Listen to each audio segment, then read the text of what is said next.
there, all you singles out there. So, one of the questions that I often receive from the women that I coach is how long do I wait to exclusively date? So, I'm going to answer that question right now.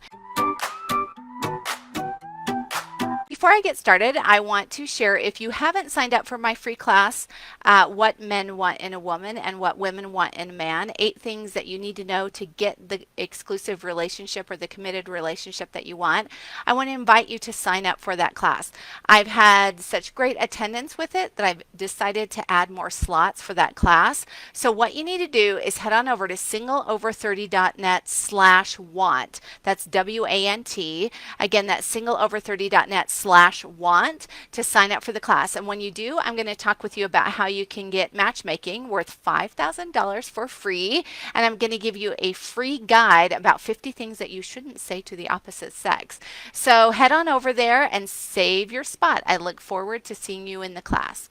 Okay, so I recently received an email. It was something like this. Hey, Shana, I don't know how quickly I should move from just dating or just meeting a guy to exclusively dating because I give away my heart too soon and then I get hurt when the relationship ends. So how do I know when I should take it further with a guy? So this can be a really, really difficult topic. I mean, how do you know when to take it further with a man?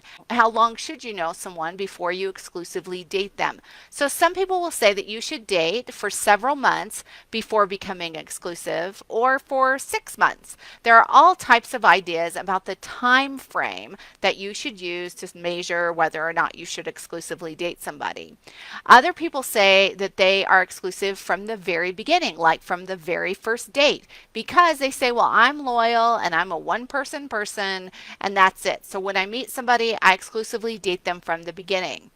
Others say that it doesn't matter how long you know someone from the beginning or how long you know them until you exclusively date, if you just feel that it's right, if the chemistry is there, if you feel like it's a good idea. The correct answer isn't any of these things, but before I give you the right answer about how long you should know someone before you exclusively date, I'd like to take a minute and share why all of the above answers are wrong. So first, saying that you should date for a year or 3 months or whatever isn't a bad idea. However, there are a whole lot of other factors that you should take into account with this approach. For example, is the relationship healthy? There are people who could date for 3 months, 6 months, a year, but the relationship isn't healthy, so they're not a good match for each other. Maybe two people are together out of desperation, out of lust, or something else. Maybe insecurities are keeping them together. Maybe they don't really even like each other, but they feel like they should be together because time is running out. They're thinking, I've got to get married if I'm going to find anybody at all. This is the person, right? So while saying date together through the seasons, and I've heard this, date through all the seasons of the year sounds good because the idea or sentiment behind it is that you should see a person in a variety of situations. Simply basing your time or basing your decision on time isn't a good one because there are a whole lot of other factors, motivations, and emotions that are not considered in this equation of dating through the seasons or dating for a few months or dating for a year or whatever. The next thing is saying that it's a good idea to be exclusive from the beginning isn't the best approach either. Whenever I hear women tell me that from the very first date that they are always exclusive with a man because they're loyal, I've got a few questions for them, right? So I want to ask a woman, how do you know that this man is the kind of man that you should marry? Is he also exclusive with you or are you just exclusive with him? What do you believe is the goal of exclusive dating? If you believe that it's to move you one step closer toward marriage, is being loyal from the very first date premature, considering where you are in the dating stages? And if you exclusively date a guy from day one, but then you realize months later that he isn't a good match for you and that you aren't a good match for him, what other men could you have been getting to know during that time period? right? Have you been wasting time? And what other woman maybe could he have met during that time?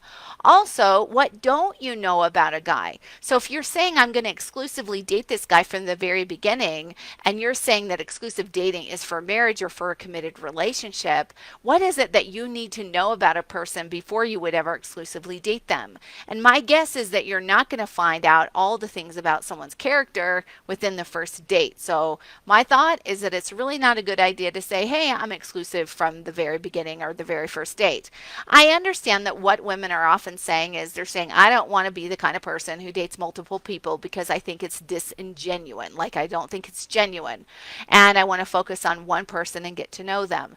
The problem is that there's probably something in between where you could get to know someone a little bit and then decide to exclusively date, and you could still be forthcoming with that person. My guess is that most people aren't exclusive from the very, very first date. And if they are, I think they're moving a little bit too fast. So the next thing is finally dating a man from the very beginning because it just feels right or because of sexual chemistry isn't a good idea either. So chemistry and sexual chemistry is like a piece of a pie. I always say this. There are other pieces that make up a whole of a person, and it takes time to find out what those pieces are. So additionally, you may have heard me mention on other podcasts and on other videos that sexual chemistry and its intensity changes with a variety of conditions. So age can cause it to change, and time can cause it to change. At the beginning of a relationship, what is termed as what I've heard called limerence, or that in love feeling, will only last for a limited period of time. And researchers say it can only last up to 3 years. So, in a good relationship that has all these other pieces of the relationship pie, like respect and friendship, kindness, compassion, and shared values, intense feelings of being in love with somebody should be replaced with a deepening love and care for the other person and them caring for you.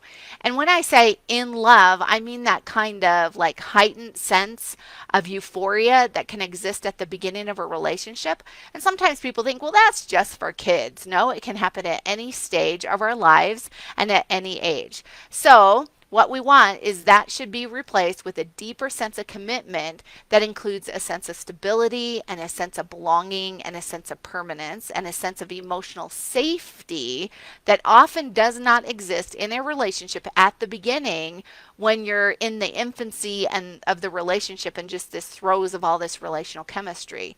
So in an unhealthy relationship in which respect and kindness and friendship and compassion and shared values are not the foundation of the relationship will end up being unfulfilling. It takes time to find out if a relationship has all the other pieces of the pie that make up for a great relationship.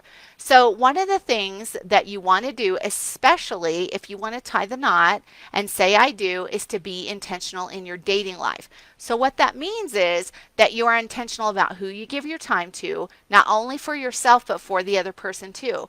You don't want to just jump into being exclusive too soon so that you don't end up months or even years down the line realizing that the person wasn't a good match for you and then you've wasted your time. And I'm holding my hand up here saying that I did this. So, here's the big question. Like, what is the answer about how soon you should move from getting to know one another to being friends to exclusively dating? So instead of basing your decision on I'm loyal and I date from the exclusively from the first date or time or chemistry, how about asking some questions about the quality of the relationship instead, such as these? Do you genuinely respect, like, and trust each other? And has this been proven over time? Can you see yourself in the future with this man? Has he talked about seeing you in his future? And I'm not talking about love bombers who will sometimes come on really strong even though they don't know you, and they will woo you and say all the right things. One woman told me that a guy came on really strong and he immediately proposed to her at the top of the Eiffel Tower, right? So she was just drawn in to this relationship with this guy who ended up being abusive. So before deciding to exclusively date, have you discussed the purpose of exclusive dating? So he may have one idea for why you should exclusively date. And you may have another idea about the purpose of exclusive dating, but you want to make sure that you are on the exact same page so that before you enter this next relational stage that you know why you are doing it. One of the things that we often do in our society is we just jump in and then we're like, well, we'll just see what happens, right? Because that's what we see everywhere. But it's really not a way to be intentional in your dating or relationship life. The next thing is, are you allowing your conviction about the quality of the relationship and your desire to become serious with a particular man cause you to exclusively date? Meaning you aren't allowing your fear of being alone or a fear of rejection or a fear of missing out or not having anybody in your life or making a bad decision or anything else make your choices for you. The only motivations that you want to have that would move you into an exclusive dating relationship is that he likes you, that you like him, that you respect each other, that you can see a future together, and you really consider yourself as friends, and that you can see yourself with one another. I want to interject something here. I heard something really, really good recently from a man. He said the one question that you should be asking is, do we just really enjoy each other? Because he said everything else that you want in a relationship fits under that. It's like the enjoying each other is like an umbrella, and everything else that you want in a relationship fits under the enjoyment of each other. Do we just really like each other? Because if you do, that's going to carry you a long way in a happy relationship. So here are some additional questions to ask yourself before becoming exclusive. Do I feel that I can trust this person? Or do I feel that I must be someone else to be accepted? Which of course is a red flag. Do I genuinely, again, like him and accept him and that he likes and accepts me? Are we friends? Like I mentioned. When we have difficulties communicating, are we able to work through our problems without yelling, shaming, screaming, manipulation, or other unhealthy interactions? Because these are all red flags, and you want to make sure that you know this stuff before you would move into a relationship where you're looking at committing to somebody. Do the people around us in both of our communities and friend circles approve of our relationship? Okay, so there will be times at which if you have an unhealthy relationship, say with a parent or with a close friend, those people may disapprove if they're manipulating and they feel like there's going to be some adjustment in their relationship with you. If they feel like you're going to move on and be somebody else's person, then they're going to lose you, right? They're going to lose control. So sometimes that can happen. However, what you want to do is you want to look at the whole. Do people around me in general, do people say good things about this person or this guy that I'm getting to know, right? Also, you can submit yourself to some people in your community, some people who you trust, who you have your best interest in mind, some friends or mentors or whatever, to get their take on what's going on, because lots of times they can see things that we can't. If a marriage, here's another one to think about. If marriage was a job description, does he have the core character traits that are required to fulfill that job description? Like patience or the willingness to sacrifice or compassion, responsibility, and kindness. And do you? Because if you look at marriage or just relationship on a daily basis, it's made up of a bunch of mundane stuff. And it's also made up of a bunch of things that sometimes there's difficulties, right? So it's made up of stuff like unloading the dishwasher, making decisions about your finances, or communicating with each other's families, or raising kids, or being a taxi service for your kids, all these kinds of things. Does this person have the character qualities that are needed to be a good person for me? And do I have those for them? So if marriage was a job description, does the guy have the character qualities to fulfill that job description? Do we treat each other like adults? Meaning we don't treat each other like children, trying to control and manipulate each other. Do I find comfort in him? Is he someone I can talk to about life without feeling judged or shamed? Can we do mundane things together in life and just enjoy each other? My husband said that the one reason he knew that he liked me was because we could go to the grocery store and he just enjoyed being with me. If he never changed his temperament or character qualities, would I be okay with those? Am I not saying, well, he's a really great guy. He just has this one thing, because sometimes that one thing that we're trying to fix and change is like such a huge thing, it's going to cause big problems later. Do I feel secure in the relationship? I don't feel jealous or possessive, and he isn't jealous or controlling or possessive of me. Are we both free from addictions? You cannot love someone enough out of an addiction. That is their decision, right? Their change is their job. And if you enter into a relationship thinking you're going to change somebody if you just love them enough, or that love will win and you're going to have this fairy tale story, you want to stop and back up, because you want to have those things all worked out before you would ever get into a committed relationship. Have we taken time to get to know each other without being sexually involved? And the reason why I say this is because this can cloud your perception. I heard someone say once, when sex starts, talking stops. And that's totally true. It can thwart communication to where you won't really get to know that person. There's also research that shows that when you become sexually involved with someone, within 72 hours after that interaction, that there are chemicals that are released in your brain that can make you feel like you are in love with someone, which can cloud your judgment. Do I agree with his core values, and does he agree with mine? Do we have some shared interest? You don't have to have every shared interest, but you should have some shared interest, or one that you really enjoy doing together. Are you good with not having relationships with other men? Is he the only person that you'd like to be with?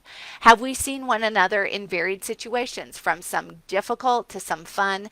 And have we seen one another respond under pressure? Have we both genuinely moved on from past relationships?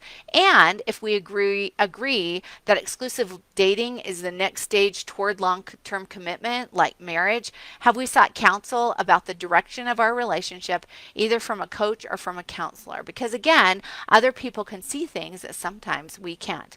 All right. I hope this has been hugely helpful and hugely encouraging for you. And again, remember that the dream that you have to love and be loved is possible. And I'll see you next time. Bye bye.